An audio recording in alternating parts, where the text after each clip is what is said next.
ये आज हमें पढ़ना है। ये क्या पढ़ना है आज हमें? संसदात्मक शासन प्रणाली और अध्यक्षात्मक शासन प्रणाली की विशेषताओं के बारे में आज हम चर्चा करेंगे।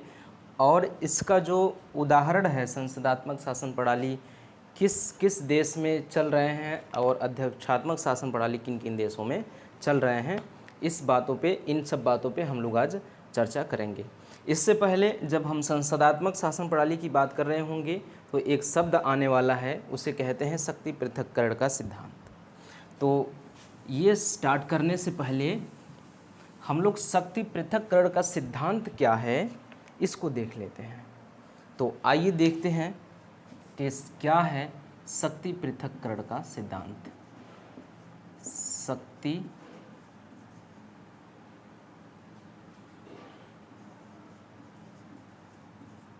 पृथक्करण का सिद्धांत ये क्या है?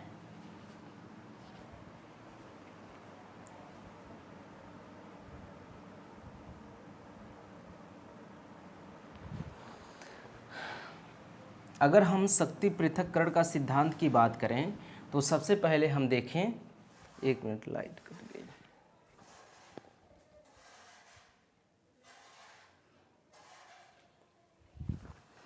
शक्ति पृथक्करण के सिद्धांत में सबसे पहले हम देखते हैं कि शासन के कितने अंग होते हैं। शासन के 3 अंग होते हैं। हमने बात करा है शासन के अंग।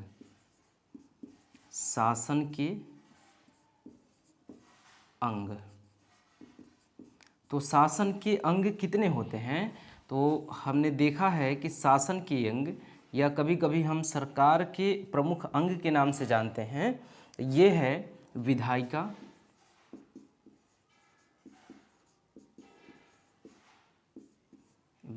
जिसको हम व्यवस्थापिका कहते हैं,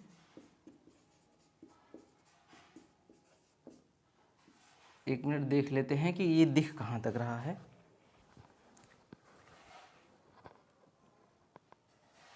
ठीक। और दूसरा जो है वो कार्यपालिका है, कार्यपालिका। और तीसरा जो प्रमुख अंग है वो क्या है? वो है न्यायपालिका। क्या है? ये है न्यायपालिका। ये 3 प्रमुख अंग होते हैं शासन के। किसी भी देश का शासन प्रशासन चलाने के लिए, वहाँ का शासन प्रशासन को संचालित करने के लिए जो प्रमुख 3 अंग अपनी भूमिका निभाते हैं वो ये हैं, विधायिका है, कार्यपालिका है और न्यायपालिका है। तो क्या है शक्ति पृथक्करण के सिद्धांत के में जो बताया गया है, इन्हीं तीनों के बारे में बताया गया है। तो शक्ति पृथक्करण का सिद्धांत कहता क्या है कि ये जो तीनों के शक्ति का जो बंटवारा है किसी एक हाथ में ना हो।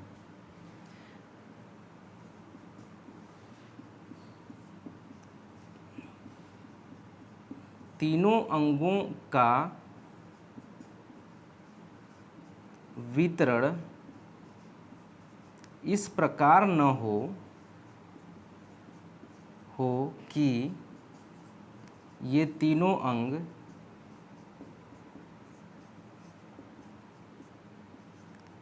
किसी एक व्यक्ति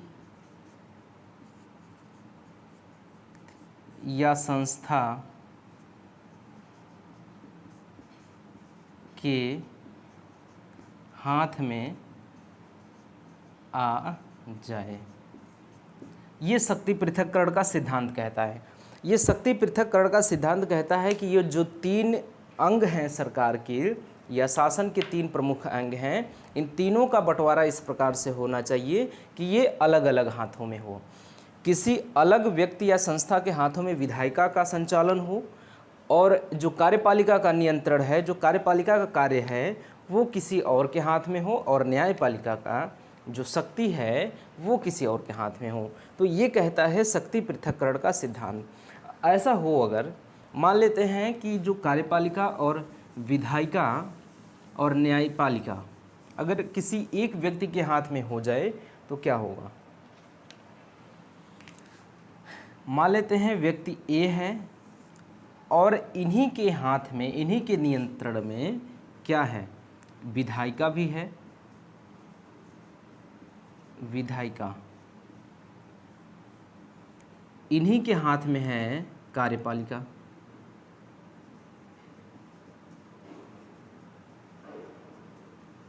और इन्हीं के हाथ में है न्यायपालिका।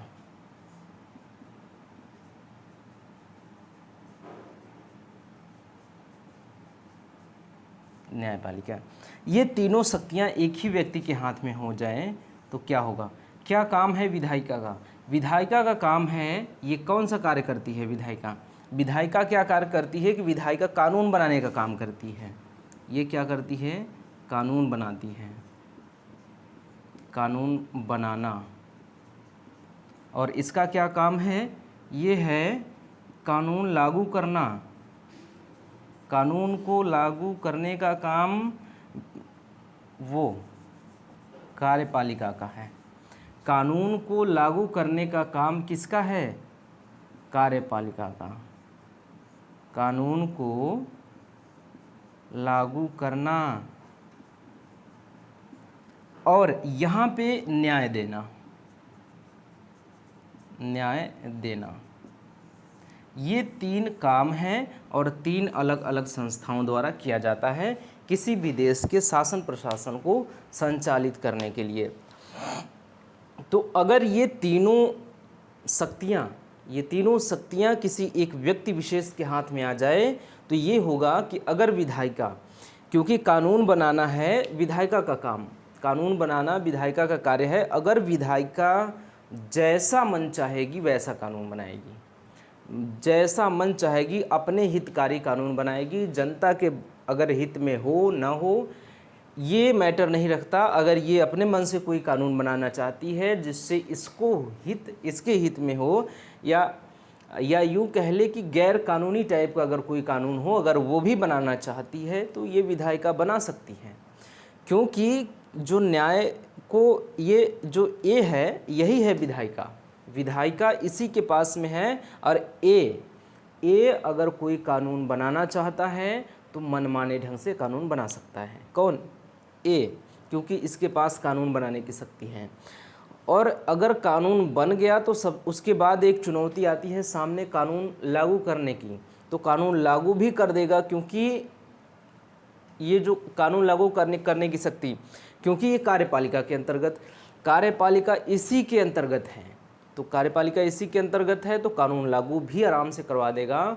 और कानून लागू जब हो जाएगा तो किसी भी प्रकार से न्यायपालिका आके उस पर अपना पुनरावलोकन नहीं कर पाएगी, उसमें अपनी शक्ति नहीं दिखा पाएगी, क्योंकि ये इसी के हाथ में ये संस्था है, इसी के नियंत्रण में है। अगर इसके नियंत्रण में ना होता तो ये न्यायपालिका सामने आता और उस कानून को उस सीमा तक शून्य कर देता जिस सीमा तक वो गैर कानूनी होता, असंवैधानिक होता या फिर जनता के हित में नहीं होता। तो उस सीमा तक ये न्यायपालिका जाता और उस कानून को शून्य कर देता। लेकिन है क्या कि इसी व्यक्ति के हाथ में है न्यायपालिका, तो ये अपने कानून को तो शून्य करने से रहा, ये अपने कानून को शून्य करेगा नहीं। तो इस प्रकार से शक्ति पृथक्करण का सिद्धांत अगर किसी भी देश में लागू नहीं होता तो हम यूँ कह लें कि जो लोकतंत्र है, लोकतंत्र की नींव कमज़ोर हो जाती है, लोकतंत्र डगमगाने लगता है, लोकतंत्र का अस्तित्व खतरे में आ जाता है अगर ये पृथक्करण का सिद्धांत किसी भी देश में लागू नहीं होता है तो। क्योंकि पृथक्करण का सिद्धांत अगर नहीं लागू होगा तो ये विधायिका, कार्यपालिका और न्यायपालिका किसी एक व्यक्ति विशेष के हाथ में केंद्रित हो जाएंगी। और जब किसी एक व्यक्ति विशेष के हाथ में ये तीनों शक्तियाँ केंद्रित हो जाएंगी तो मनमाने ढंग से वो व्यक्ति कानून बनाएगा, मनमाने ढंग से लागू करेगा और मनमाने ढंग से न्याय का वितरण करेगा। तो इस प्रकार से ये जो व्यवस्था हो जाएगी, एक तरह से ये सत्तावादी शासन जैसी एक व्यवस्था होती है, सत्तावादी राज्य वाली विशेषता यहाँ पे देखने को मिलने लगेगी।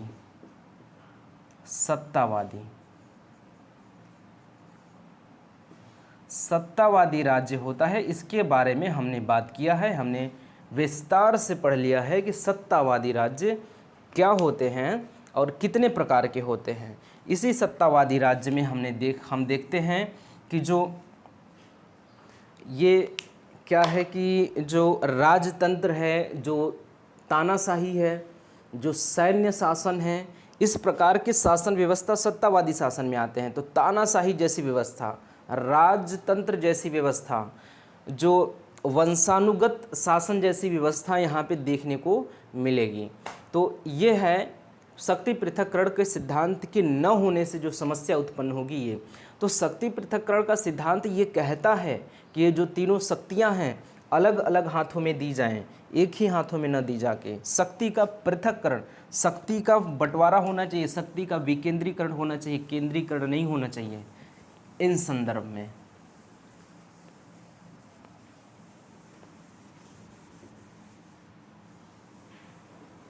देखें कि क्या होता है कि अगर व्यक्ति ए के पास क्या है, विधायिका की शक्ति है,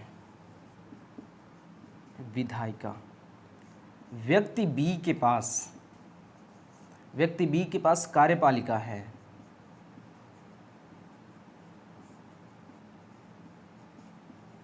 कार्यपालिका। और व्यक्ति सी के पास क्या है, व्यक्ति सी के पास न्यायपालिका की शक्ति दी गई है, न्यायपालिका। तो ये क्या है, ये हो गया शक्ति पृथक्करण का सिद्धांत। शक्ति पृथक्करण का सिद्धांत यही कहता है कि जो ये तीनों शासन के अंग हैं ना, इसको अलग अलग हाथों में दिया जाए, अलग अलग संस्थाओं में बांट दिया जाए। ये शक्ति किसी एक व्यक्ति विशेष या संस्था विशेष के हाथ में ना रखी जाए। तो ये ऐसे क्या होगा कि जो विधायिका है, विधायिका अगर किसी भी प्रकार से कोई अपने मन से कानून बना दे, कोई मान लीजिए कि कोई ऐसा कानून बना दे जो आर्टिकल 19 के विरोध में हो, आर्टिकल 19 के विरोध में हो, तो ये क्या है, एक आर्टिकल 19 जो है एक वो मूल अधिकार है, मौलिक अधिकार है। और इस मौलिक अधिकार के विरुद्ध ये क्या करे, विधायिका कानून बना दे। तो चूंकि एक दूसरा संस्था है, दूसरा व्यक्ति है, ए क्या करेगा, ए मान लीजिए विधायिका नहीं, ए के पास कानून बनाने की शक्ति है, तो ए क्या करेगा, एक कानून बना देगा जो कि आर्टिकल 19 का विरोध करेगा। उस कानून में आर्टिकल 19 के खिलाफ प्रावधान रखे जाएं और अब उस कानून को क्या है, लागू कराना है। तो लागू कराने का जो शक्ति है वो है बी के पास, वो ए के पास नहीं है। वो कानून को लागू कराने की जो शक्ति है ना, वो है बी के पास। तो ये रहे कानून तो लागू होगा नहीं, क्योंकि बी व्यक्ति जो है वो इस पे जब देखेगा तो देखेगा कि ये जो आर्टिकल 19 है इसके खिलाफ है ये कानून, जो विधायिका ने बी ने जो ए ने जो कानून बनाया है वो आर्टिकल 19 के खिलाफ है, विरोध है, वो असंवैधानिक है, उसको हम लागू नहीं करेंगे। तो यहीं पे वो कानून लागू नहीं होगा। और दूसरी बात, अगर किसी तरह से मान लेते हैं कानून लागू हो भी जाता है तो सी क्या करेगा, बीच में कूद पड़ेगा। सी आएगा बीच में और न्यायिक पुनरावलोकन जैसी शक्ति का प्रयोग करते हुए सी क्या करेगा, उस कानून के उन प्रावधानों को निरस्त कर देगा, शून्य कर देगा जिस हद तक वो मौलिक अधिकारों का हनन करते हों। उस हद तक अगर पूरी तरह से मौलिक अधिकारों का हनन करते हैं, वो पूरे के पूरे प्रावधान, उस कानून के पूरे प्रावधान यदि मौलिक अधिकारों का हनन करते हैं, तो ये सी व्यक्ति बीच में आएगा, वो सारा का सारा कानून कर देगा शून्य, निरस्त कर देगा, वो कानून लागू ही नहीं हो पाएगा, फिर से वापस हो जाएगा। तो ये होता है शक्ति पृथक्करण के सिद्धांत में। अगर ये मान लीजिए अपने मनमाने ढंग से काम करता है, इन्होंने कोई आदेश पारित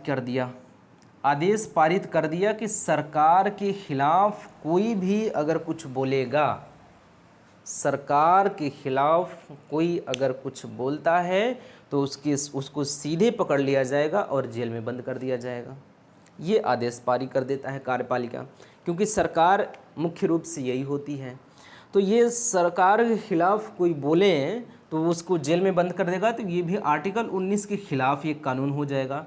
इसका अर्थ है कि मौलिक अधिकार के खिलाफ ये आदेश हो जाएगा। तो जब ये तो यहाँ पे कूद पड़ेगा ये क्या, ये जो ए है ये कूद पड़ेगा यहाँ पे। ये क्या करेगा कि विधायिका में, संसद में इसके खिलाफ बी के खिलाफ अविश्वास प्रस्ताव पारित करेगा, और जब एक मंत्री के खिलाफ अविश्वास प्रस्ताव पारित हो जाए तो सारे के सारे मंत्री को इस्तीफा देना पड़ता है और यहाँ से कार्यपालिका को भंग कर देगा। तो इसको डर लगा हुआ है कि हमारे खिलाफ कहीं विधायिका में वो अविश्वास प्रस्ताव न वो पास हो जाए, नहीं तो दिक्कत हो जाएगा और हमारी कार्यपालिका भंग हो जाएगी, सरकार हमारी हो जाएगी ख़त्म। तो इसको डर है। तो इस प्रकार के कानून जो कि किसी असंवैधानिक टाइप का हो, वो कानून बनाने से डरेगा। न्यायपालिका भी अपने शक्ति का दुरुपयोग नहीं कर पाएगा, क्योंकि अन्य 2 संस्थाएं हैं जो उस पर अंकुश लगा सकती हैं। तो ये है शक्ति पृथक्करण का सिद्धांत। शक्ति पृथक्करण का सिद्धांत जो हमने देखा अब तक, ये हम कह सकते हैं कि शक्ति पृथक्करण का सिद्धांत ये कहता है कि कोई भी ये जो कानून बनाने की शक्ति है, कानून लागू कराने की शक्ति और न्याय देने की शक्ति, ये तीनों शक्तियाँ किसी एक व्यक्ति विशेष के हाथ में केंद्रित न हो, बल्कि अलग अलग व्यक्तियों के या अलग अलग संस्थाओं के ये हाथ में ये तीनों शक्तियाँ अलग अलग तरीके से दी गई हों और इस प्रकार से बांटी गई हों कि कोई भी संस्था या कोई भी व्यक्ति उस शक्ति का दुरुपयोग करने से न कर सके। कोई भी संस्था व्यक्ति उस शक्ति का दुरुपयोग न कर सके। अगर व्यक्ति ए के पास कानून बनाने की शक्ति है तो उस कानून बनाने की शक्ति का दुरुपयोग व्यक्ति ए ना कर सके। अगर कार्यपालिका को अगर कानून लागू कराने की शक्ति है, कोई आदेश भी जारी करने की शक्ति है, तो फिर वो मनमाने ढंग से कोई आदेश न पारित कर सके, उसके ऊपर भी अंकुश हो, न्यायपालिका के ऊपर, ये तीनों में चेक और बैलेंस की स्थिति बनी रहे और फिर इस प्रकार से शक्तियों का बंटवारा होना चाहिए। ये है शक्ति पृथक्करण का सिद्धांत। और जब हम देखेंगे तो जो ये जो अध्यक्षात्मक शासन प्रणाली है, ये शक्ति पृथक्करण के सिद्धांत पे एकदम सटीक तरीके से लागू होता है। तो ये था शक्ति पृथक्करण का सिद्धांत। अब इसके बाद हम लोग जो बात करने वाले हैं वो करने वाले हैं संसदात्मक शासन प्रणाली और अध्यक्षात्मक शासन प्रणाली के बारे में। अगर हम लोग संसदात्मक शासन प्रणाली की बात करें,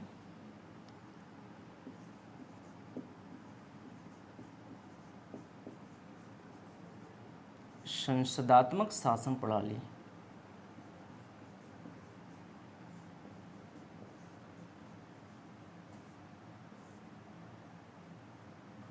संसदात्मक शासन प्रणाली क्या है? पहले हम अगर इसके उदाहरण के बारे में देखें तो जो इसका उदाहरण है ब्रिटेन, भारत, ऑस्ट्रेलिया, कनाडा। उदाहरण में भारत, पहले ब्रिटेन है। जो संसदात्मक शासन प्रणाली का जन्मदाता देश है ना, वो है ब्रिटेन।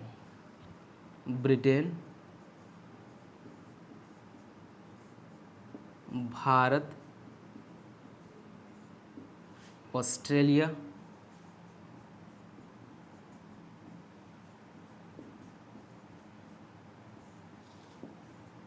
कनाडा, ये आदि सब देश जो हैं वो संसदात्मक शासन प्रणाली के एग्जाम्पल या उदाहरण हैं। इसके बाद नेपाल, जर्मनी, जापान,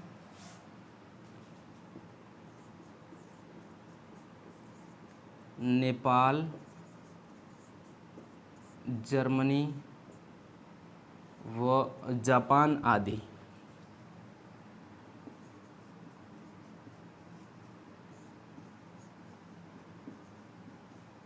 ये कुछ देश हैं जहाँ पे संसदात्मक शासन प्रणाली जैसी व्यवस्था हमें देखने को मिलती है।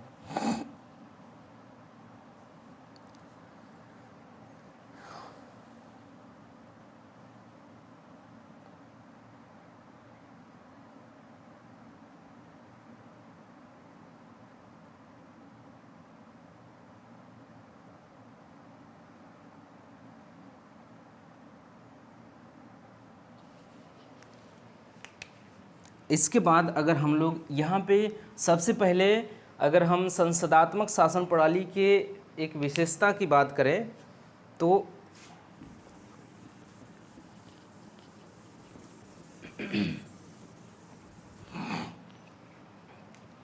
भारत एक संसदात्मक शासन प्रणाली वाला देश है, तो हम लोग भारत को एक उदाहरण के रूप में लेके चलें और थोड़ी थोड़ी बातें हम लोग ब्रिटेन की भी करते हुए चलेंगे।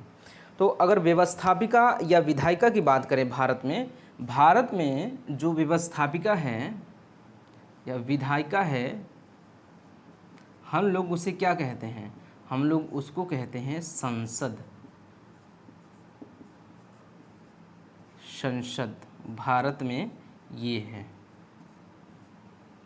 और संसद कितने अंगों से मिलके बना होता है? भारत में 3 अंगों से मिलके बना होता है। और जो तीसरा अंग है दरअसल वो कार्यपालिका का ये जो राष्ट्र का प्रमुख होता है। तो पहले हम लोग यहाँ पे 2 अंगों को लेते हैं, लोकसभा और राज्यसभा। लोकसभा और राज्यसभा। और यहाँ पे राष्ट्रपति द्वारा भी ये राष्ट्रपति भी यहाँ पे संसद के अंतर्गत संसद के एक प्रमुख अंग के रूप में माने जाते हैं क्योंकि कोई भी कानून बनने के बाद वो राष्ट्रपति से या देश के प्रमुख से, जो देश का प्रधान होता है, उनसे हस्ताक्षर करवाना किसी भी कानून पे आवश्यक होता है। तो कानून बनाने की प्रक्रिया में ये तीनों की भूमिका होती है। इसलिए जो संसद है, संसद में 3 प्रकार के संस्थाएं, वो जो लोकसभा, राज्यसभा और राष्ट्रपति होते हैं। ये भारत की बात रही। भारत में जो विधायिका है उसको हम लोग संसद कहते हैं, जो 2 भागों में है, मतलब 2 संस्थाओं से मिलके बना है। ये है लोकसभा और राज्यसभा के बारे में। और यहीं पे अगर कार्यपालिका की बात करें तो जो कार्यपालिका है, हम लोग यहाँ पे कुल मिला के केंद्रीय कार्यपालिका की बात करेंगे। जो भी बात करेंगे हम लोग केंद्र के संदर्भ में बात करेंगे, क्योंकि जब कार्यपालिका की बात करेंगे हम लोग तो राज्यों में भी अपनी कार्यपालिका होती है। तो दरअसल हम जब कार्यपालिका की बात कर रहे हैं तो ये केंद्र की बात कर रहे हैं। कार्यपालिका क्या होती है? आमतौर पे जो होती है वो राष्ट्रपति से मिलके बनी होती है। राष्ट्रपति, प्रधानमंत्री और मंत्री परिषद से मिलके ये बने होते हैं। तो ये क्या है? ये कार्यपालिका है। यहाँ पे जो एक बड़ी विशेषता है संसदात्मक शासन प्रणाली में, जो राष्ट्रपति है, राष्ट्रपति नाम मात्र का कार्यपालिका होता है। राष्ट्रपति क्या होता है? राष्ट्रपति होता है नाम मात्र का कार्यपालिका। और जो वास्तविक कार्यपालिका होता है वो होता है प्रधानमंत्री और उसकी मंत्रिपरिषद, जो ये होता है वास्तविक कार्यपालिका। वास्तविक कार्यपालिका यहाँ पे। तो जो संसदात्मक शासन प्रणाली है ना, संसदात्मक शासन प्रणाली में एक सबसे बड़ी विशेषता ये निकल के आती है कि जो कार्यपालिका का स्तर है 2 स्तर पे होता है। कार्यपालिका संसदात्मक शासन प्रणाली में 2 स्तर पे होता है। 2 स्तर पे होने का अर्थ ये है कि एक तो राष्ट्रपति होंगे जो नाम मात्र की कार्यपालिका होंगे, और एक होगा प्रधानमंत्री। ये नाम मात्र के ही कार्यपालिका होते हैं, क्योंकि सारे काम जो है वो प्रधानमंत्री ही करता है, यद्यपि राष्ट्रपति के नाम से होते हैं। ये अगर किसी भी मंत्री को नियुक्त करना होता है किसी भी पद पे, तो प्रधानमंत्री नाम सुझाएगा, राष्ट्रपति उसको नियुक्त करेगा। नियुक्त तो राष्ट्रपति करेगा, प्रधानमंत्री की सलाह पे राष्ट्रपति मंत्रियों की नियुक्ति करते हैं। तो प्रधानमंत्री सलाह देंगे, प्रधानमंत्री नाम देंगे कि इनको ये मंत्री बनाना है, तो राष्ट्रपति उस पर सिर्फ सिग्नेचर मात्र करेंगे, साइन मात्र, हस्ताक्षर मात्र करने के लिए होते हैं राष्ट्रपति, और उस पर हस्ताक्षर कर देंगे कि हाँ इस व्यक्ति को ये मंत्री बना दिया जाए। और बहुत सारी चीज़ें होती यहाँ पे। जब कानून बनाया जाता है, कानून बना के भी भेजा जाता है उनके यहाँ, तो बस ये साइन करना होता है और बाकी कुछ नहीं। तो ये नाम मात्र की कार्यपालिका है। तो ये नाम मात्र की कार्यपालिका है। तो एक बात है यहाँ पे संसदीय शासन प्रणाली में कि यहाँ पे जो है वो कार्यपालिका के दो स्तर देखने को मिलते हैं। ये सारी चीज़ें हम लोग अभी इकट्ठा करके लिख लेंगे कि जो विशेषताएं हैं इनकी विशेषताएं, जो संसदात्मक शासन प्रणाली की विशेषताएं हैं वो क्या क्या है, अभी एक तरह से एक लाइन बाय लाइन हम लोग इकट्ठा करके लिख लेंगे। अभी समझ लेते हैं कि जो कार्यपालिका है, कार्यपालिका दो स्तर पे होती है। संसदात्मक शासन प्रणाली में दो स्तर पे कार्यपालिका काम करती है, एक होती है नाम मात्र की कार्यपालिका और एक होती है वास्तविक कार्यपालिका। जो वास्तविक कार्यपालिका होती है दरअसल उसी का सारा काम होता है, और नाम मात्र की कार्यपालिका सिर्फ नाम मात्र की होती है, हस्ताक्षर करने मात्र के लिए होती है। यहाँ पे जो एक बात और होती है, यहाँ पे ये राष्ट्र के प्रमुख होते हैं। जो नाम मात्र की कार्यपालिका है ये राष्ट्र के प्रमुख होते हैं। क्या होते हैं? राष्ट्र के प्रमुख। और ये क्या है यहाँ पे ये जो प्रधानमंत्री है, ये पीएम हैं, जो ये सरकार के प्रमुख होते हैं, सरकार के प्रमुख। तो ये फर्क देखने को ये विशेषता देखने को मिलता है हमें कहाँ पे? संसदात्मक शासन प्रणाली में। संसदात्मक शासन प्रणाली में होता क्या है कि राष्ट्र के प्रमुख राष्ट्रपति होते हैं और सरकार के प्रमुख प्रधानमंत्री, या राष्ट्र के प्रमुख जो हैं वो नाम मात्र की कार्यपालिका होती है और सरकार की प्रमुख जो होती है वो वास्तविक कार्यपालिका के मुखिया जो होते हैं वही नाम मात्र के, वही सरकार के प्रमुख होते हैं, जिन्हें हम प्रधानमंत्री के नाम से, प्राइम मिनिस्टर के नाम से जानते हैं। तो ये दो विशेषताएं देखने को मिल रही हैं हमें संसदात्मक शासन प्रणाली के संदर्भ में। तो क्या क्या हैं एक बार और देख लीजिए कि जो ये संसदात्मक शासन प्रणाली है, संसदात्मक शासन प्रणाली की एक विशेषता है कि यहाँ पे दो स्तर पे कार्यपालिका हमें देखने को मिलती है। कार्यपालिका दो स्तर पे देखने को मिलती है, एक नाम मात्र की कार्यपालिका और एक वास्तविक कार्यपालिका। ये दो प्रकार की कार्यपालिका हो। दूसरी बात ये है कि यहाँ पे जो राष्ट्र के प्रमुख होते हैं वो राष्ट्रपति होते हैं, और जो प्रधान के प्रमुख, जो मंत्री के प्रमुख होते हैं, मंत्रियों के, सरकार के प्रमुख होते हैं वो प्रधानमंत्री होते हैं। तो राष्ट्र जो है, राष्ट्र का प्रमुख अलग व्यक्ति होगा और सरकार का प्रमुख अलग व्यक्ति होगा। जबकि अध्यक्षात्मक शासन प्रणाली की जब हम बात करेंगे तो वहाँ पे हम देखेंगे कि जो व्यक्ति सरकार का प्रमुख होगा वही व्यक्ति राष्ट्र का भी प्रमुख होता है। तो इस प्रकार से हम देखते हैं संसदात्मक शासन प्रणाली की दो विशेषता के बारे में। एक और विशेषता यहीं पे देख लेते हैं, इन सबको हटा के।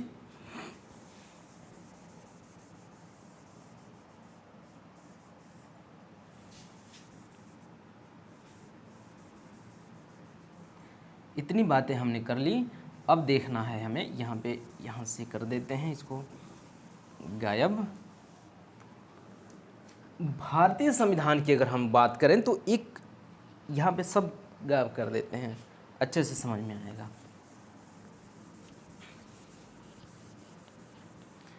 एक स्टेटमेंट है, स्टेटमेंट क्या हम कह लें कि एक प्रावधान है। ये प्रावधान भारतीय संविधान में एक प्रावधान ये है कि लोकसभा में बहुमत दल प्राप्त के मुखिया को लोकसभा में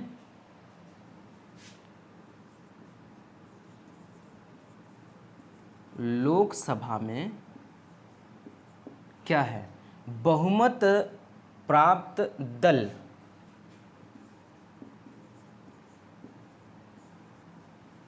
बहुमत प्राप्त दल के, लोकसभा में बहुमत प्राप्त दल के मुखिया को राष्ट्रपति द्वारा प्रधानमंत्री नियुक्त किया जाता है। प्रधानमंत्री नियुक्त किया जाता है।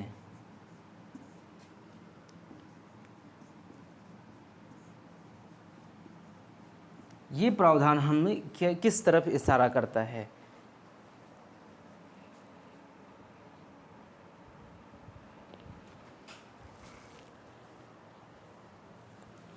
ये प्रावधान जो है लोकसभा में बहुमत प्राप्त दल के मुखिया को, कोई भी दल ABCD कोई भी दल हो, जिस दल को बहुमत प्राप्त हो जाए उस दल के मुखिया को राष्ट्रपति प्रधानमंत्री नियुक्त करेगा। यहाँ पे ध्यान देने योग्य बात यह है कि संसदात्मक शासन प्रणाली से इस प्रावधान का क्या संबंध है। अगर हम देखें तो हमने अभी देखा कि लोकसभा क्या है, लोकसभा ये विधायिका का एक अंग है। हमने यहाँ पे देखा था कि लोकसभा जो है विधायिका का अंग है। विधायिका क्या है, भारत में विधायिका का काम जो है वो संसद करती है। भारत में विधायिका कानून बनाने का काम संसद करती है, तो विधायिका जो है भारत में संसद के नाम से जानी जाती है। तो संसद के दो अंग, हमने 3 अंग देखे, 2 अंग प्रमुख हैं जो लोकसभा और राज्यसभा। तो संसद के 2 अंग लोकसभा और राज्यसभा, इसका मतलब विधायिका के 2 अंग लोकसभा और राज्यसभा। तो लोकसभा और राज्यसभा विधायिका के अंग हैं। तो जब लोकसभा क्या है, विधायिका का अंग है, विधायिका। ये एक बात निकल के आती है कि जो लोकसभा है वो किसका अंग है, विधायिका का अंग है। दूसरी बात हम देखते हैं कि जो प्रधानमंत्री हैं, प्रधानमंत्री हमने अभी देखा कि वास्तविक कार्यपालिका होती है। प्रधानमंत्री जो है वो है वास्तविक कार्यपालिका। तो वास्तविक कार्यपालिका का अर्थ यहाँ पे हम देखें तो हम कहेंगे कि जो प्रधानमंत्री हैं वो कार्यपालिका हैं, कार्यपालिका के सदस्य हैं। ये जो प्रधानमंत्री हैं वो कार्यपालिका के हैं, और जो विधायिका है, जो ये लोकसभा है, वो विधायिका है। तो इसका क्या मतलब ये है कि जो कार्यपालिका है और विधायिका है, इन दोनों के सदस्य एक ही होंगे। एक बार फिर से, ये जो संसदात्मक शासन प्रणाली है, संसदात्मक शासन प्रणाली में होता क्या है कि विधायिका के ही जो सदस्य होते हैं, इन्हीं से कार्यपालिका के सदस्यों का निर्माण होता है। जो सदस्य विधायिका के होंगे वही सदस्य कार्यपालिका के होंगे। विधायिका के सदस्यों को ही उठा के कार्यपालिका का सदस्य बना दिया जाता है। यहाँ पे कहा जा रहा है कि लोकसभा में बहुमत प्राप्त दल के मुखिया को, ऐसा दल जो लोकसभा में बहुमत प्राप्त कर लिया हो, उसी के मुखिया को कार्यपालिका का जो अध्यक्ष बनाया जाएगा, जो वास्तविक कार्यपालिका बनाई जाएगी। वो वास्तविक कार्यपालिका किससे बनेगी, लोकसभा से ही। लोकसभा का मतलब विधायिका से ही कार्यपालिका का निर्माण होगा। किससे होगा, ये विधायिका है, इससे क्या हो रहा है, लोकसभा से प्रधानमंत्री का निर्माण हो रहा है। लोकसभा हमने क्या कहा, विधायिका है, प्रधानमंत्री हमने क्या कहा, कार्यपालिका है। तो इसका मतलब विधायिका से ही कार्यपालिका का निर्माण हो रहा है। तो ये एक बड़ी विशेषता है संसदात्मक शासन प्रणाली में। संसदात्मक शासन प्रणाली में एक प्रमुख विशेषता ये भी है कि विधायिका का जो निर्माण होता है वो कार्यपालिका के सदस्यों से ही, जो कार्यपालिका का निर्माण होता है विधायिका से ही कार्यपालिका का निर्माण यहाँ पे होता है।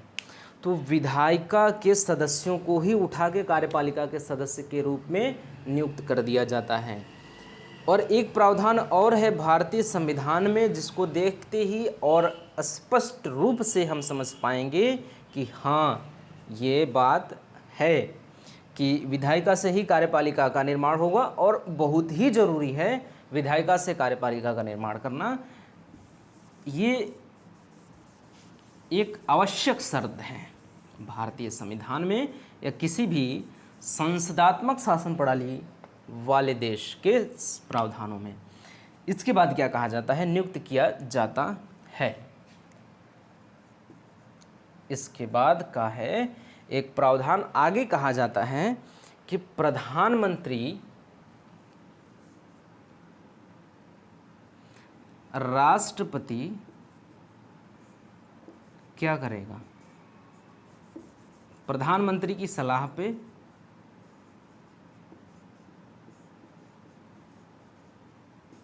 प्रधानमंत्री की सलाह पर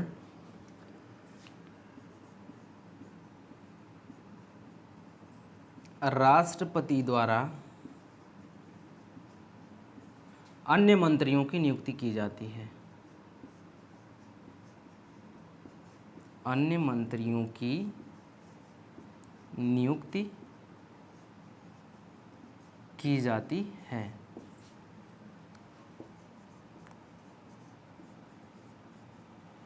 यहाँ तक तो कुछ स्पष्ट नहीं दिख रहा है कि जो संसदात्मक शासन प्रणाली से जोड़ के हम लोग देख सके।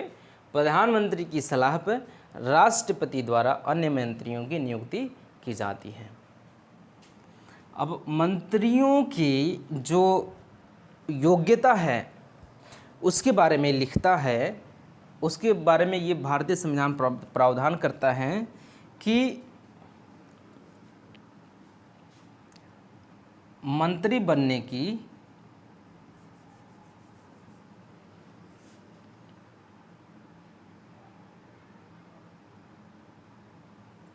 कोई भी मंत्री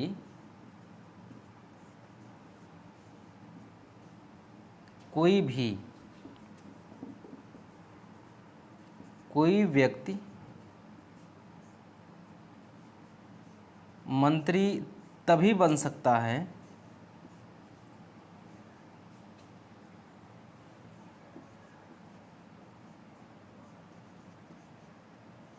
जब वह संसद का सदस्य हो।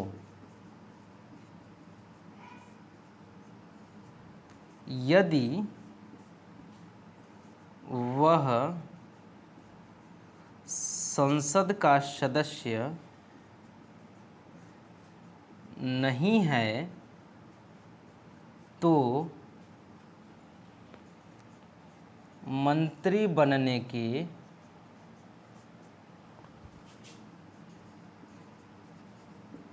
6 महीने के भीतर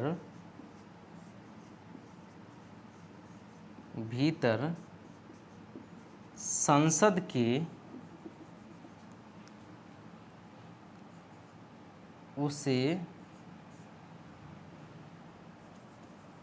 6 महीने के भीतर अगर उसने संसद के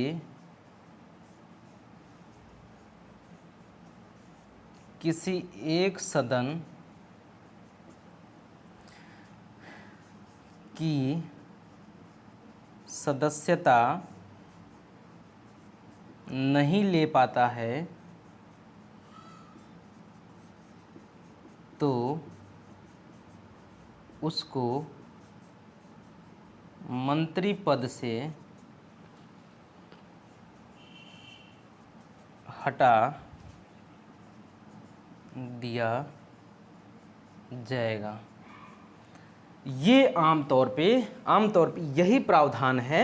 शब्दों का हेरफेर हो सकता है। प्रावधान यही है कि जो मंत्रियों की योग्यता है, मंत्रियों की योग्यता की जो प्रमुख योग्यता है, प्रमुख योग्यताओं में से एक योग्यता ये भी है कि उनको संसद का सदस्य होना अनिवार्य है। तो मंत्रिपरिषद का निर्माण कैसे होगा? मंत्रिपरिषद का निर्माण मंत्रियों से होगा और ये मंत्री, प्रधानमंत्री और मंत्रिपरिषद जो मिल के होते हैं वो कार्यपालिका के होते हैं। क्या होते हैं? प्रधानमंत्री और मंत्रिपरिषद, पीएम और मंत्रिपरिषद। प्रधानमंत्री और मंत्रिपरिषद जो हैं ये किससे संबंधित हैं? ये हैं संबंधित कार्यपालिका से।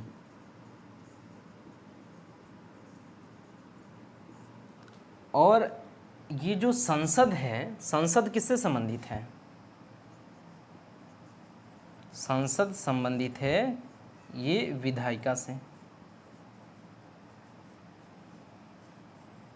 तो साफ साफ यहाँ पे दिख रहा है इस प्रावधान में ये क्या प्रावधान किया गया है कि जो प्रधानमंत्री होगा वो भी विधानसभा में बहुमत प्राप्त दल का मुखिया होगा, वो प्रधानमंत्री होगा। इसका मतलब जो कार्यपालिका का प्रमुख है, जो प्रधान है, वो क्या होगा, वो विधायिका में बहुमत प्राप्त दल का मुखिया होगा।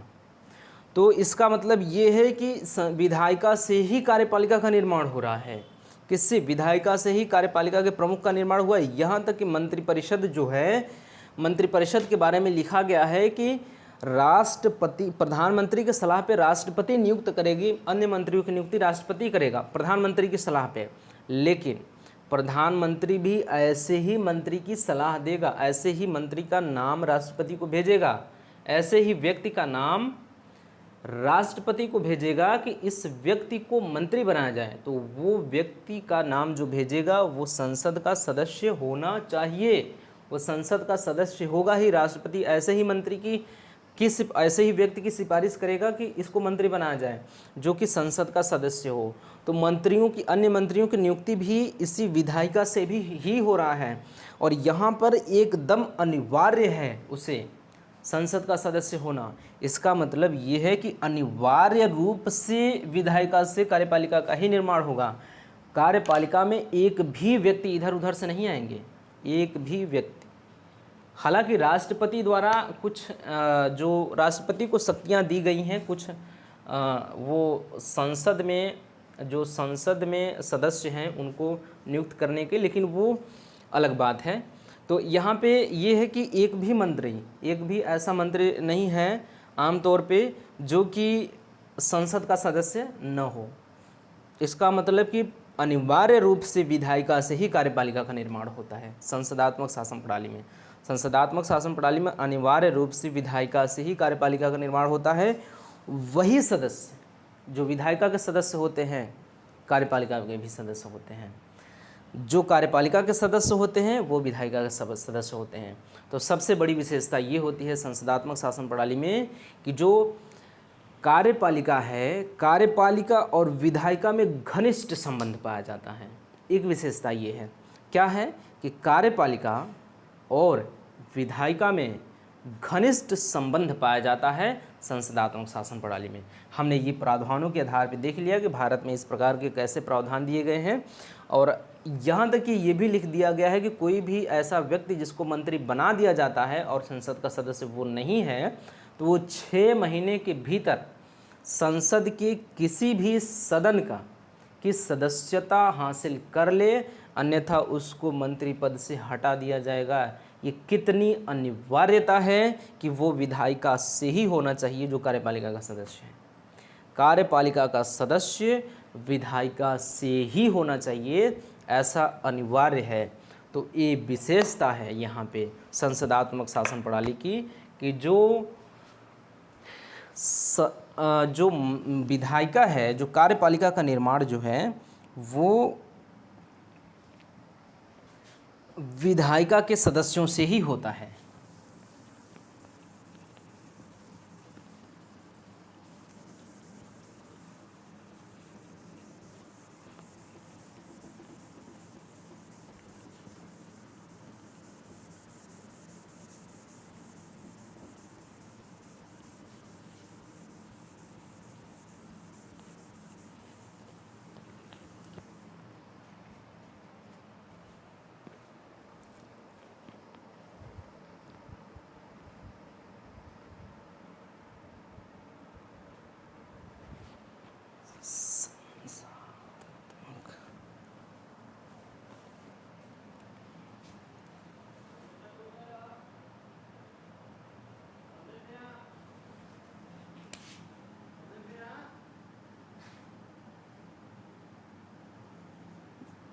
संसदात्मक शासन प्रणाली।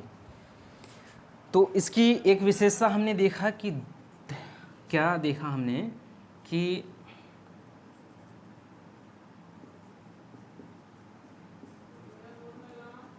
कार्यपालिका के दो स्तर, कार्यपालिका के दो स्तर की कार्यपालिका होती है। एक होती है नाम मात्र की कार्यपालिका,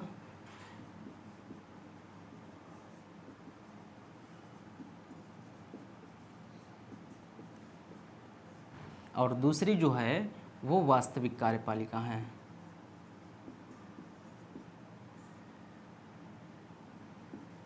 वास्तविक कार्यपालिका है ये। जो नाम मात्र की कार्यपालिका है उसे वो राष्ट्रपति होता है, और जो राष्ट्रपति होता है वो देश का प्रमुख होता है।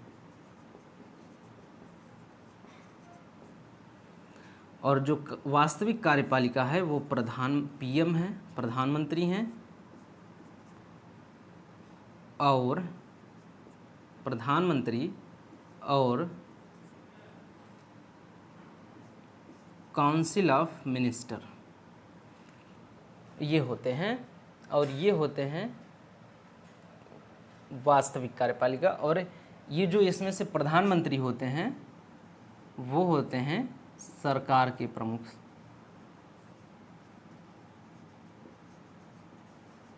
एक विशेषता ये है। चाहे तो अगर हम कार्यपालिका दो स्तर पे होती है, नाम मात्र की कार्यपालिका और वास्तविक कार्यपालिका, एक विशेषता ये है। और हम दूसरी विशेषता में हम ये कह सकते हैं कि संसदात्मक शासन प्रणाली में अगर हम लोग दूसरी विशेषता उसी में से एक विशेषता निकाल के अलग से तैयार करें तो यहाँ पे क्या होता है, जो राष्ट्र का प्रमुख और सरकार का प्रमुख अलग अलग लोग होते हैं, ये बड़ी विशेषता है। और तीसरी विशेषता जो हमने देखी वो ये है कि संसद जो है वो जो कार्यपालिका है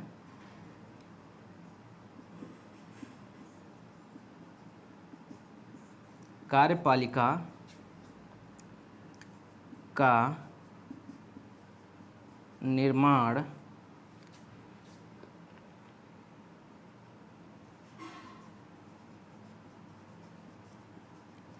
विधायिका के ही सदस्यों से, ये सब हम लोगों ने विस्तार से पढ़ लिया है। यहाँ पे हम देख रहे हैं एक लाइन में कि संसदात्मक शासन प्रणाली की विशेषता क्या होती है। तो कार्यपालिका का जो निर्माण होता है विधायिका के ही सदस्यों से होता है, ये हम लोगों ने विस्तार से पढ़ लिया है। कार्यपालिका के दो स्तर होते हैं, इनको भी हमने अच्छी तरह से देख लिया है। राष्ट्र का प्रमुख और सरकार का प्रमुख अलग अलग होते हैं, वहीं पे वो विशेषता है पहली विशेषता में। और कार्यपालिका का निर्माण जो होता है विधायिका के ही सदस्यों से होता है। कार्यपालिका का निर्माण विधायिका के सदस्यों से ही होता है, इसका मतलब कार्यपालिका जो विधायिका है विधायिका से ही कार्यपालिका का निर्माण होता है, ऐसा भी हम कह सकते हैं। ये तीन प्रकार की विशेषता हमें मिल गई यहाँ से।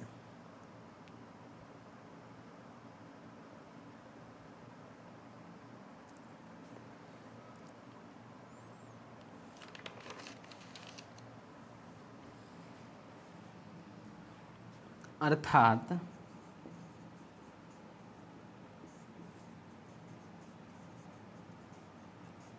कार्यपालिका और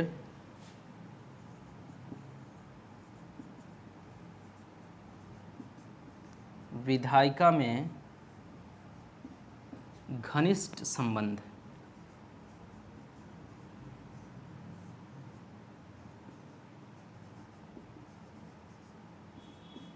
यहाँ पे कार्यपालिका और विधायिका में घनिष्ठ संबंध होते हैं संसदात्मक शासन प्रणाली में। और जो नाम मात्र की कार्यपालिका होती है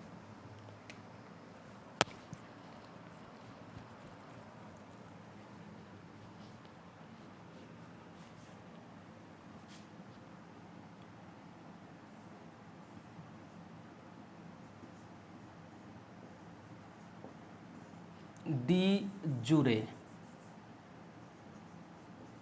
लैटिन भाषा में नाम मात्र की कार्यपालिका को डी जुरे और डी फैक्टो वास्तविक कार्यपालिका को कहा जाता है। इसको भी यहाँ से बाहर निकाल देते हैं, डी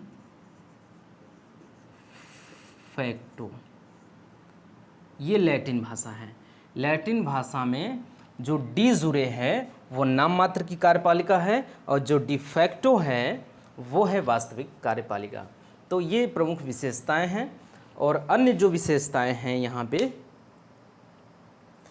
यहाँ पे सामूहिक उत्तरदायित्व होता है। संसदात्मक शासन प्रणाली में सामूहिक उत्तरदायित्व होता है।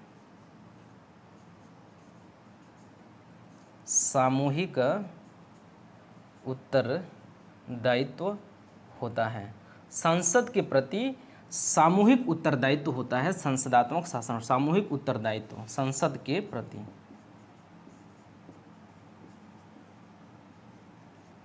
संसद के प्रति सामूहिक उत्तरदायित्व यहाँ पे देखने को मिलती है कार्यपालिका में।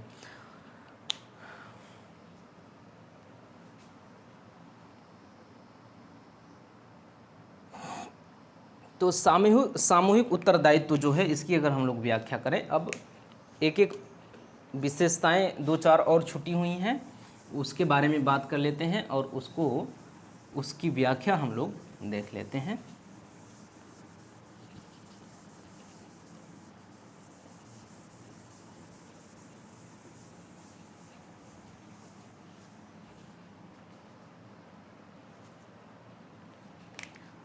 एक और विशेषता यहाँ पे सामूहिक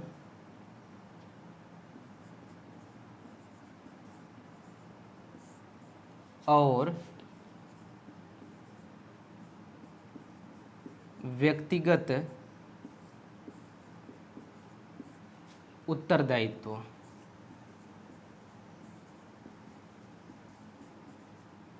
और यहाँ पे व्यक्तिगत उत्तरदायित्व जो है वो अपने अपने विभागों के प्रति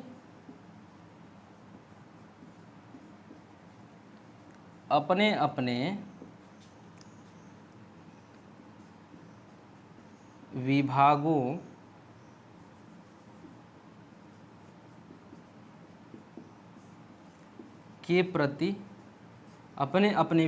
के प्रति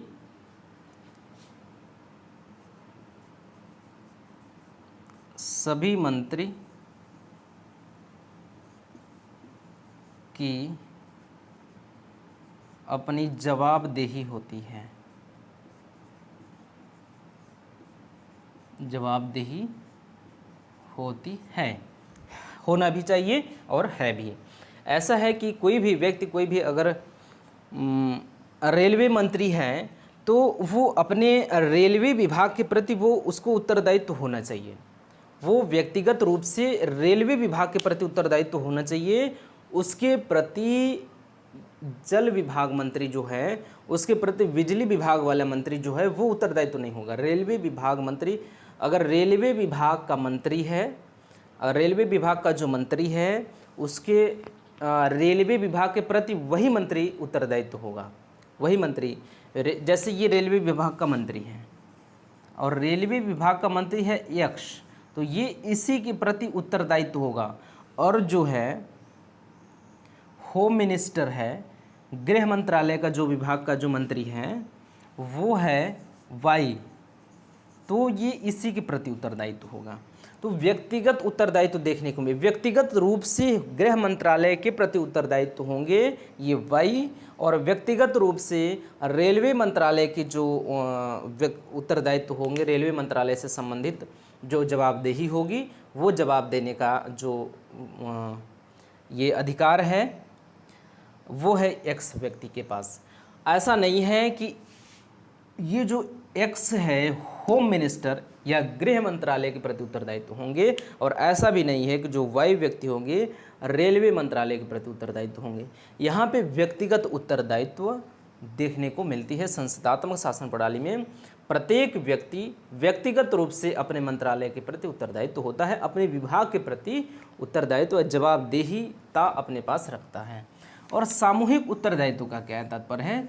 सामूहिक उत्तरदायित्व का तात्पर्य ये है कि ये लोग सामूहिक रूप से भी लोकसभा के प्रति उत्तरदायित्व होते हैं। सामूहिक वो उत्तरदायित्व से तात्पर्य ये है कि अगर एक मंत्री,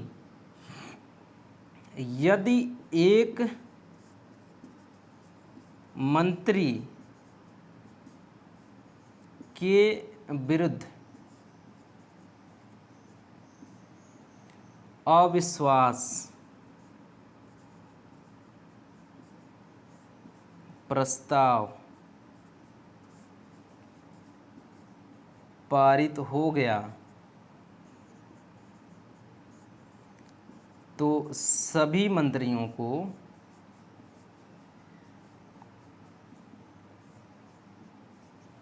इस्तीफा देना पड़ेगा।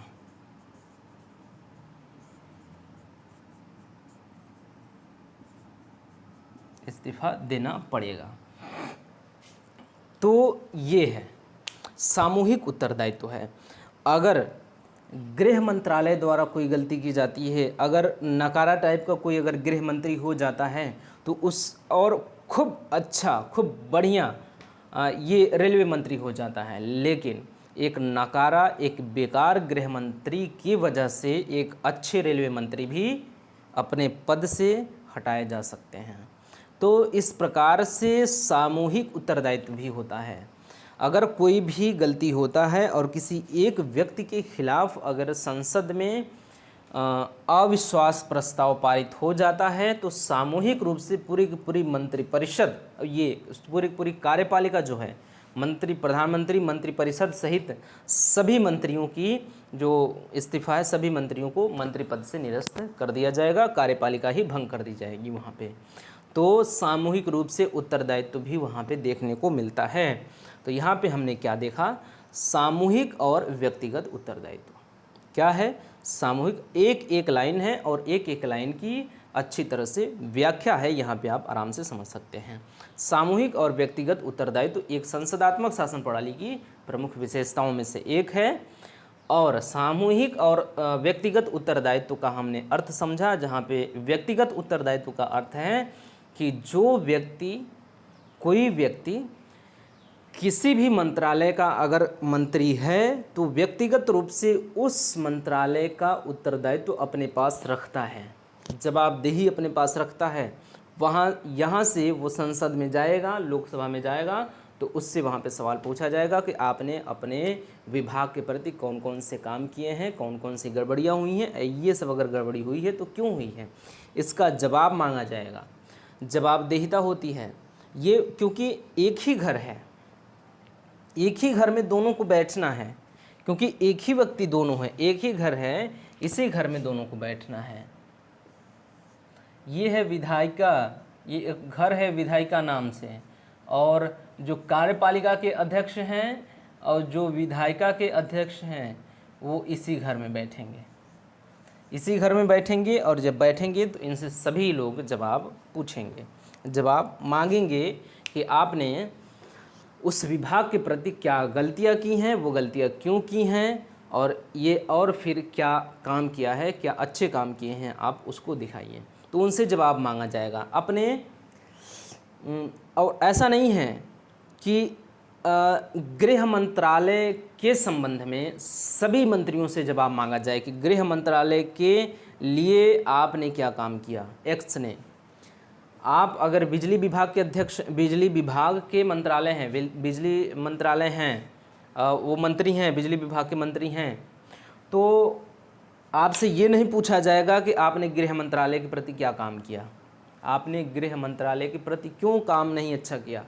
उनसे ये जवाब नहीं पूछा जाएगा, रेलवे मंत्री से ये जवाब नहीं पूछा जाएगा कि आपने गृह मंत्रालय के प्रति अच्छे काम क्यों नहीं किए। वो पूछा जाएगा तो सिर्फ गृह मंत्री से। और यदि रेलवे मंत्री है तो ये नहीं पूछा जाएगा कि आपने गृह मंत्रालय के प्रति क्यों नहीं अच्छा काम किया, आपने शिक्षा मंत्रालय के प्रति क्यों नहीं अच्छा काम किया, आपने स्वास्थ्य मंत्रालय के प्रति अच्छा काम क्यों नहीं किया, आपने वित्त मंत्रालय के प्रति अच्छा काम क्यों नहीं किया। इनसे नहीं पूछा जाएगा, रेलवे मंत्री से। यहाँ पे व्यक्तिगत उत्तरदायित्व है। एक मंत्री अपने मंत्रित्व, अपने जिस विभाग के मंत्री हैं, जिस मंत्रालय के मंत्री हैं, उसके प्रति वो उत्तरदायित्व होंगे, वहीं पे व्यक्तिगत सामूहिक जवाबदेहिता भी यहाँ पे होती है, सामूहिक उत्तरदायित्व भी होता है। सामूहिक रूप से उत्तरदायित्व यहाँ पे इस प्रकार से होता है कि एक मंत्री के खिलाफ यदि अविश्वास प्रस्ताव पारित हो जाता है तो यहाँ पे क्या होगा कि सभी मंत्री अपने मंत्री पद से निरस्त कर दिए जाएंगे। तो यहाँ पे एक मंत्री अगर ये हैं तो ये हैं, तो एक दूसरे को कहेंगे, ये प्रेशर, ये दबाव डाल सकते हैं कि आप अच्छे काम करिए, नहीं तो आप, अगर आपके खिलाफ अविश्वास प्रस्ताव पारित होगा तो आपके साथ साथ सारे मंत्री आप ले डूबेंगे, सारे मंत्रियों को आप ले डूबेंगे। तो अगर एक मंत्री सही ढंग से काम नहीं कर रहा है तो बाकी सभी मंत्री उस पर दबाव डाल सकते हैं। अगर ये सामूहिक उत्तरदायित्व तो नहीं होता तो फिर कोई रेलवे मंत्री कुछ अलग काम करता है, गृह मंत्रालय कुछ और शिक्षा मंत्रालय कुछ और, वित्त मंत्रालय कुछ और, जिसको मन करता वो गलत तरीके से काम करता, वो अलग से हटा दिया जाता, कोई दिक्कत नहीं है, कोई उस पर दबाव ही नहीं डालता। लेकिन एक मंत्रालय अगर गलत काम कर रहा है तो अन्य मंत्रालयों को भी डर है कि इसकी वजह से हम भी चले जाएंगे, हमारे भी जो मंत्री पद है वो ख़त्म हो जाएगा, इस्तीफा देना पड़ेगा। तो इसलिए सामूहिक उत्तरदायित्व के जो प्रावधान है, जो संसदात्मक शासन प्रणाली की विशेषता है, इस विशेषता की वजह से जो अन्य मंत्री हैं वो मंत्री दूसरे मंत्री पे दबाव डालते रहते हैं, प्रेशर डालते रहते हैं कि आप अच्छा काम करिए, नहीं तो फिर आपके प्रति अविश्वास प्रस्ताव अगर पास हो गया तो फिर हम लोगों को भी ले डूबेंगे। तो यहाँ पे होता है व्यक्तिगत और सामूहिक उत्तरदायित्व होता है संसदात्मक शासन प्रणाली में।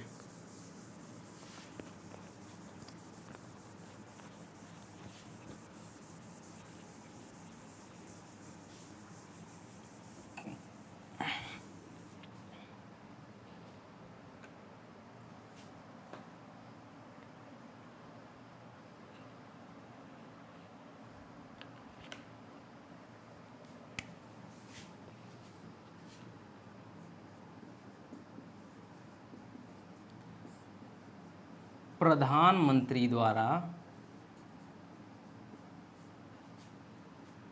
सरकार का नेतृत्व किया जाता है।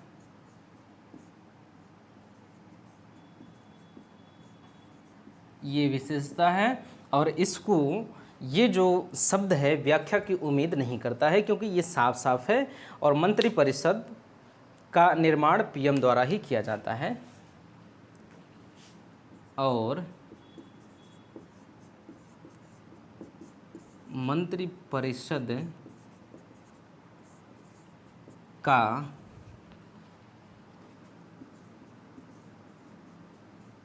निर्माण प्रधानमंत्री द्वारा ही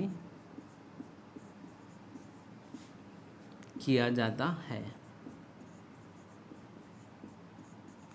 ये साफ साफ है लिखा हुआ है क्योंकि इसमें कुछ कठिनाई देखने को मिल नहीं रही है, इसलिए इसका व्याख्या नहीं हो सकता। क्योंकि प्रधानमंत्री द्वारा सरकार का नेतृत्व किया जाता है, सरकार का मुखिया होता है प्रधानमंत्री। सरकार का नेतृत्व करने का मतलब है प्रमुख मंत्री जो हैं इन मंत्रियों को नियंत्रित करना, इन मंत्रियों को आदेशित करना। सरकार का नियंत्रण ये है कि कानून को लागू कराना, जो उसका कानून को लागू कराने का जो प्रमुख हेड है, जो मुखिया है, वो है प्रधानमंत्री। उसी के द्वारा सरकार का नियंत्रण या नेतृत्व किया जाता है और मंत्रिपरिषद का निर्माण भी प्रधानमंत्री द्वारा ही किया जाता है। हालांकि प्रधानमंत्री द्वारा सुझाया जाता है और राष्ट्रपति मंत्रियों की नियुक्ति करते हैं।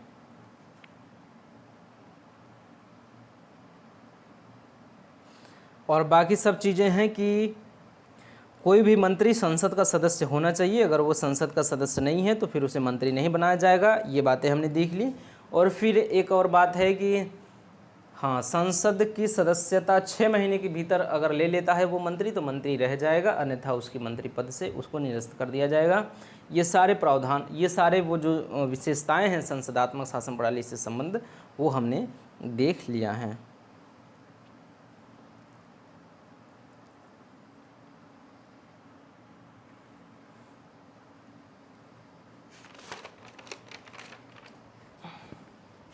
और यहाँ पे एक अगर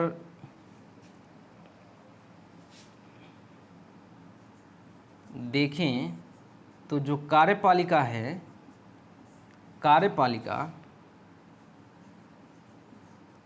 अपने मनचाहा कानून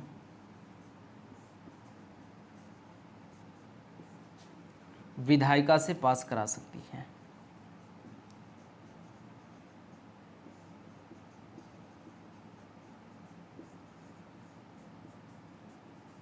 करा सकती है। क्यों करा सकती है? क्योंकि वही तो है, कार्यपालिका जो है वही विधायिका है। यहाँ पे जो शक्ति पृथक्करण का सिद्धांत है ना, वहाँ पे थोड़ा सा नहीं दिख रहा है। बस एक बात यहाँ पे संसदात्मक शासन प्रणाली में हम देख रहे हैं कि संस्थाएं 3 हैं और 2 लोगों में बटी हुई हैं। अध्यक्षात्मक शासन प्रणाली में क्या होता है कि 3 संस्थाएं 3 लोगों में बटी हैं।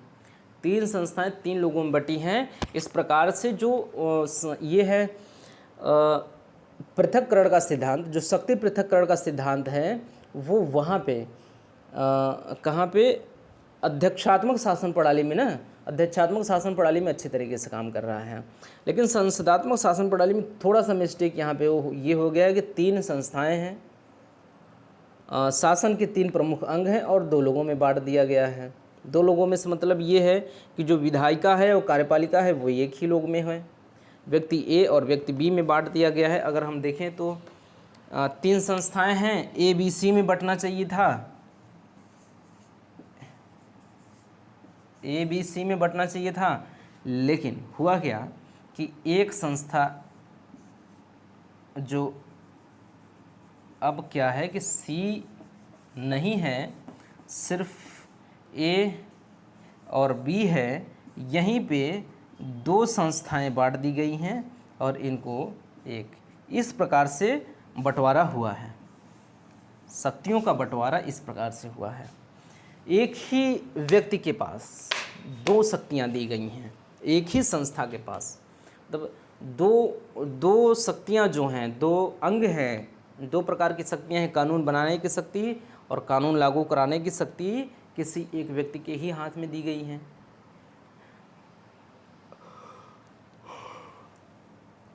बस न्याय करने की जो शक्ति है वो अन्य व्यक्ति के हाथ में दिया गया है।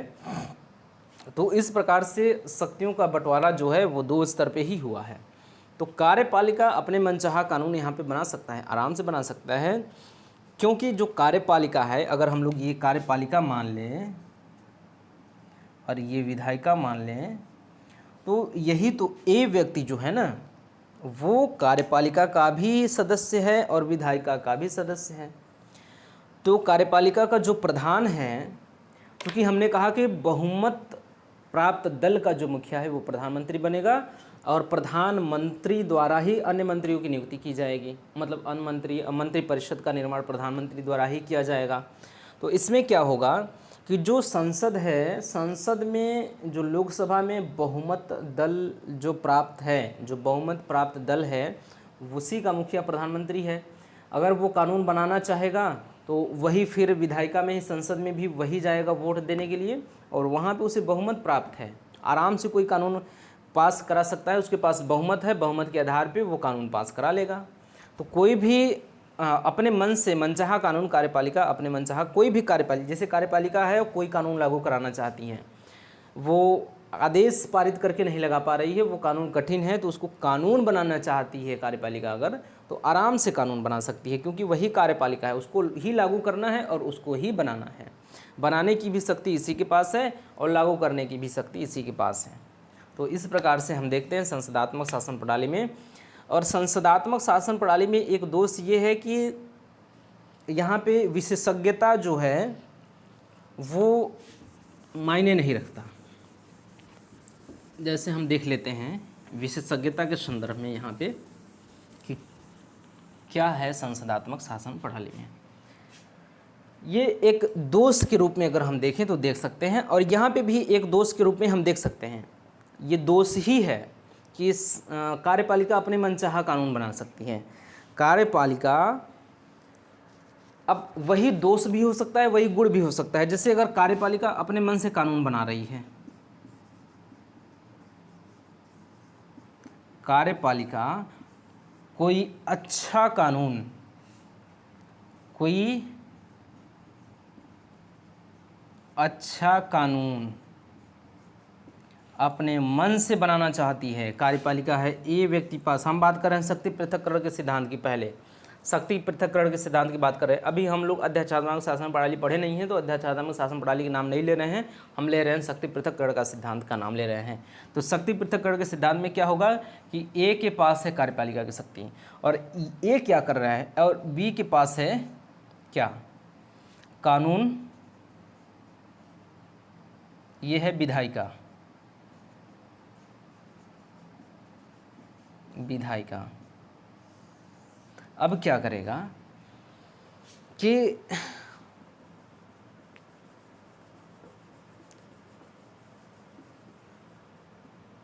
यहाँ पे बी कोई अच्छा कानून तैयार कर दे, बी क्या करे कि कोई अच्छा सा कानून तैयार कर दे,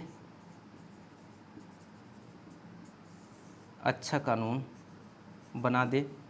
अब ये बहुत अच्छा कानून है, लेकिन ए और बी में झगड़ा है, ए और बी में चल रहा है झगड़ा, और ये कितनों अच्छा कानून बना दे ये लागू करने के लिए तैयार ही नहीं है। ये तो दोषी हो गया। ये क्या है, ये तो उस व्यवस्था का दोष है। जो पृथक्करण सिद्धांत है, शक्ति पृथक्करण का सिद्धांत, उस शक्ति पृथक्करण सिद्धांत का दोष के रूप में ये निकल के आ रहा है, ये तो लागू ही नहीं करेगा। अगर ऐसा भी हो सकता है कि कोई आदेश है और अच्छा खासा आदेश है, उसको कानून बनाने, जो कार्यपालिका है, कार्यपालिका को एक कानून की आवश्यकता है, कानून की आवश्यकता है, कानून की आवश्यकता है। अगर जैसे ए व्यक्ति है, सरकार चला रहा है, कानून चला रहा है, ये सरकार चला रहा है, सरकार का प्रमुख है, ये कानून लागू कराने का जो जिम्मेदारी है इसी के ऊपर है। और क्या है कि इसको चाहिए एक नियम चाहिए, ये कानून चाहिए इसको, कि ये कानून बन जाए कि कोई व्यक्ति बिना हेलमेट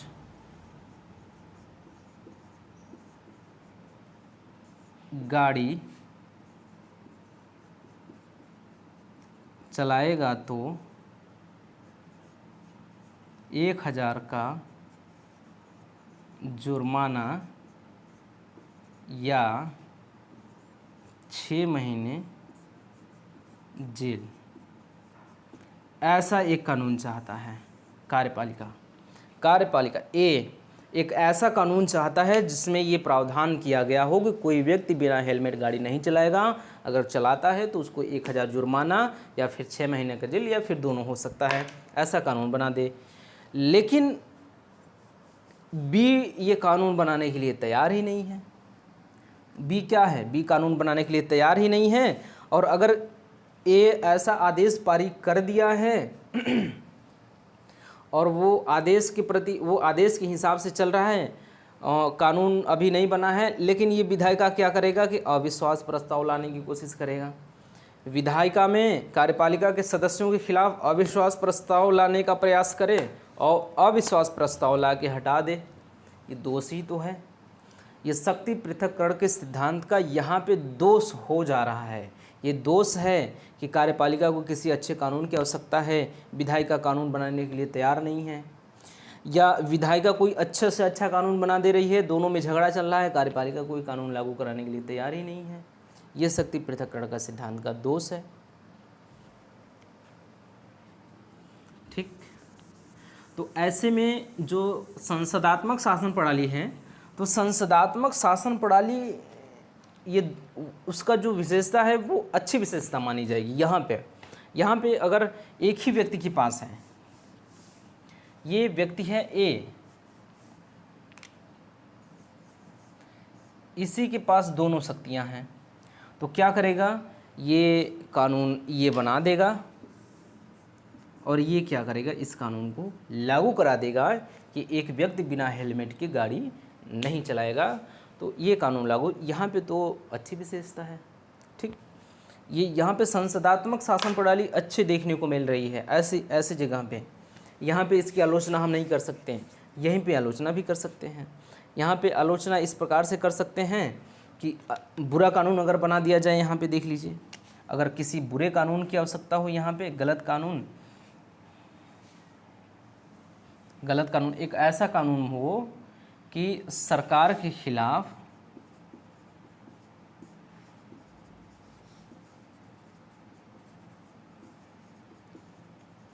कोई बोलेगा, यहाँ पे 1 मिनट के लिए विधायिका को हम लोग हटा दे रहे हैं समझने के लिए, आराम से समझ में आ जाएगा कि कार्यपालिका के खिलाफ, सरकार के खिलाफ कोई बोलेगा तो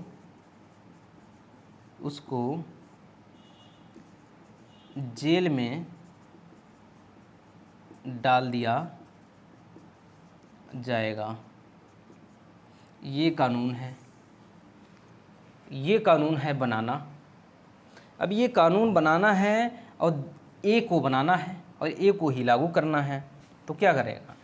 ये कह रहा है कि हमारे खिलाफ, यही तो सरकार है, इसके खिलाफ कोई बोले ना, इसके खिलाफ कोई बोलना नहीं चाहिए, ऐसा कानून चाहता है ये।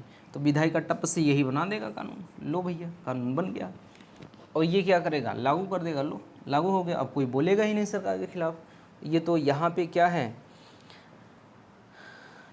एक बार यही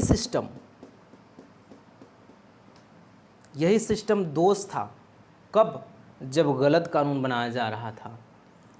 एक ऐसा सिचुएशन था कि जब कानून गलत बनाया जा रहा था, तो यही वाला व्यवस्था, ऐसे ही डायग्राम बना हुआ था, कानून वहाँ पे गलत लिखा हुआ था, मतलब सही कानून लिखा हुआ था। सही कानून लिखा हुआ था कि एक व्यक्ति बाइक बिना हेलमेट का नहीं चलाएगा, वो कानून सही था। वहाँ पे दिक्कत हो गया था। तो एक ही चीज़ को लेकर आलोचना भी हो सकती है और वहाँ पे विशेषता, अच्छी विशेषता भी हो सकती है। तो यहाँ पे क्या होगा? यहाँ पे आलोचना हम कर सकते हैं। अब इसको हम लोग क्या करते हैं कि अच्छे से जो आलोचना करना है, तो आलोचना आप एक ही इसी के आधार पे संसदात्मक शासन प्रणाली की आलोचना भी कर सकते हैं इसी तर्ज पे, और फिर उसका अगर विशेषता लिखना हो तो वो भी मतलब उसके पक्ष में लिखना हो तो भी लिख सकते हैं आराम से। ये हम लोग अगर संसदात्मक शासन प्रणाली की बात कर रहे हैं इस समय, तो संसदात्मक शासन प्रणाली में क्या होगा कि व्यक्ति ए के पास क्या है? विधायिका है,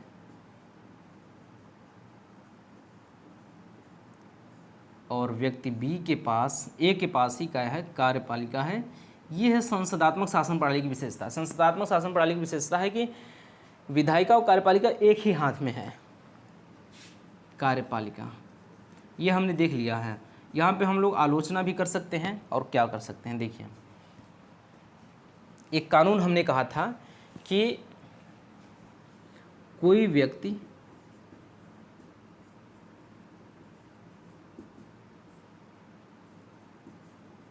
बिना हेलमेट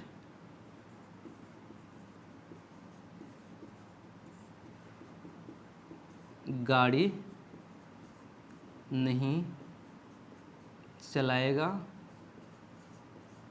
अन्यथा उस पर जुर्माना या उसको जेल हो सकती है। ये क्या है? एक अच्छा कानून है, इसको हम लोग अच्छा कानून मान लेते हैं। ये एक अच्छा कानून है। तो यहाँ पे क्या होगा कि एक अच्छा कानून है और कार्यपालिका चाहती है कि एक अच्छा कानून बने, तो ए व्यक्ति चाहता है कि एक अच्छा ऐसा कानून बने। 1 मिनट,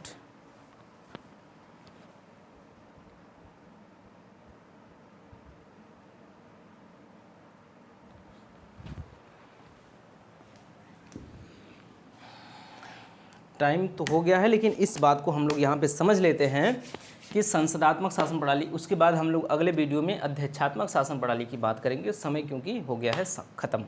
तो पहले हम लोग यहाँ पे जो समझ रहे थे उसको समझ लेते हैं कि जो विधायिका है, ये जो कार्यपालिका है, इसको चाहिए एक अच्छा सा कानून, ऐसा कानून कि कोई व्यक्ति हेलमेट के बिना गाड़ी नहीं चलाएगा। तो इसको चाहिए तो ये क्या करेगा, ये विधायिका से ही यही ए व्यक्ति ही है, इसी को कानून चाहिए।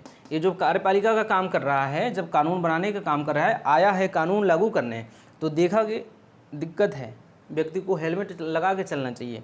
तो फिर यहाँ से गया, चलो अच्छा यहाँ पे देख लेते हैं, अब हम जाएंगे वहाँ पे बैठेंगे तो वहाँ पे एक कानून बना देंगे।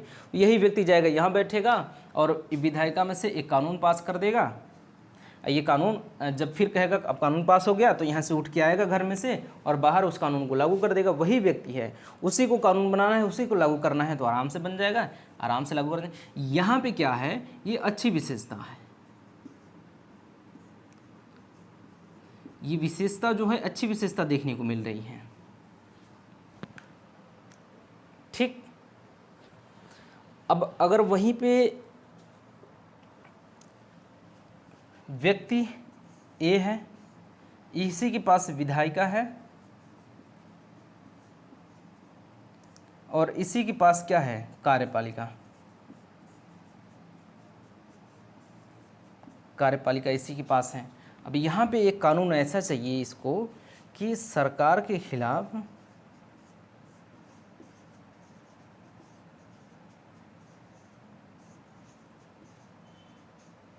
कोई बोलेगा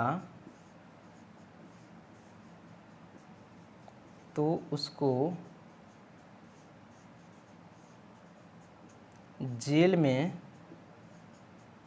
बंद कर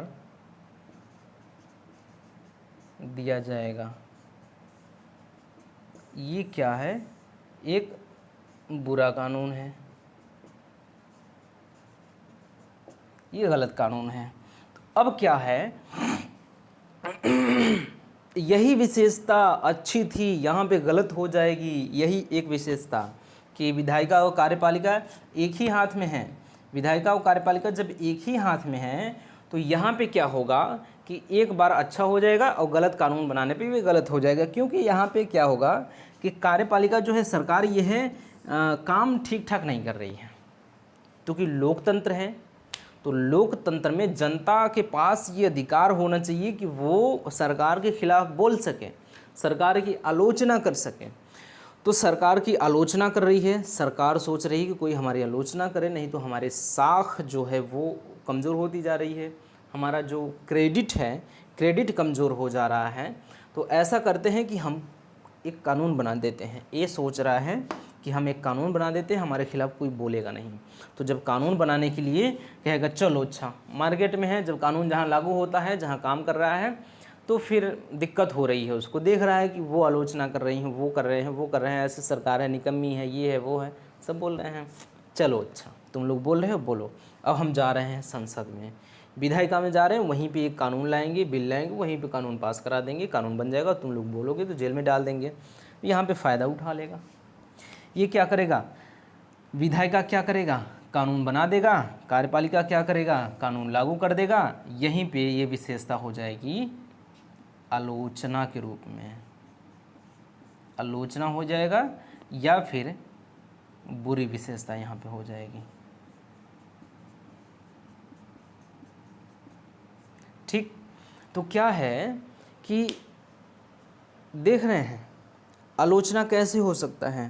कानून अगर गलत है तो फिर हम आलोचना कर सकते हैं, कानून अच्छा है तो फिर हम उसको विशेषता कह सकते हैं। वही प्रावधान है कि संसदात्मक शासन प्रणाली में विधायिका से ही कार्यपालिका का निर्माण होता है। एक ये लाइन है, संसदात्मक शासन प्रणाली में विधायिका से ही कार्यपालिका का निर्माण होता है। तो जब विधायिका से ही कार्यपालिका का निर्माण होता है तो ये जो विशेषता है संसदात्मक शासन प्रणाली की, तो ये विशेषता अच्छी है या बुरी। अगर आपसे कहा जाए कि इसकी आलोचना करिए तो ये वाला कानून सामने लाके मतलब इस तरह से आलोचना कर सकते हैं। इसके पक्ष में लिखना हो तो ऐसा लिख सकते हैं, दोनों लिखना हो तो हम ये लिख सकते हैं कि एक तरफ तो अच्छा हो सकता है, एक तरफ तो बुरा हो सकता है। तो ये है संसदात्मक शासन प्रणाली की ये प्रमुख विशेषताएं।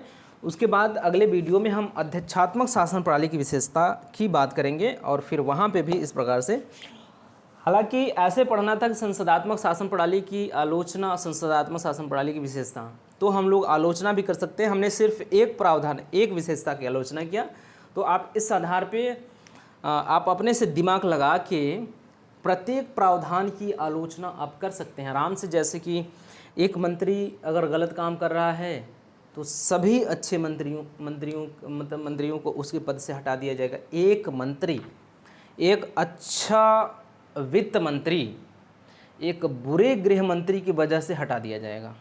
ये आलोचना ही तो है, आलोचना ही तो है, और क्या है। और यहाँ पे उसकी प्रमुख अच्छी विशेषता के बारे में बात करेंगे तो हम ये कहेंगे कि अगर बुरा गृह मंत्री है तो जो अच्छा वित्त मंत्री है तो उस पर दबाव डालेगा कि तुम गलत काम मत करो, तुम गलत काम मत करो, तो दबाव डालेगा तो वो अच्छा काम करेगा। तो यहाँ भी वो उसकी अच्छी विशेषता हो जाती है। तो इस प्रकार से आप प्रत्येक जो है, जो हो सकता है, सभी का तो नहीं हो पाएगा लेकिन जिसका हो सकता है उस विशेषता के संदर्भ में, उसके पक्ष में और विपक्ष में दोनों ही प्रकार से आप लिख सकते हैं। जैसे इसका, जैसे उसका, और वैसे ही और किसी का लिख सकते हैं। तो ये था संसदात्मक शासन प्रणाली। अब हम लोग अगले क्लास में मिलते हैं लेकर अध्यक्षात्मक शासन प्रणाली की विशेषताएं।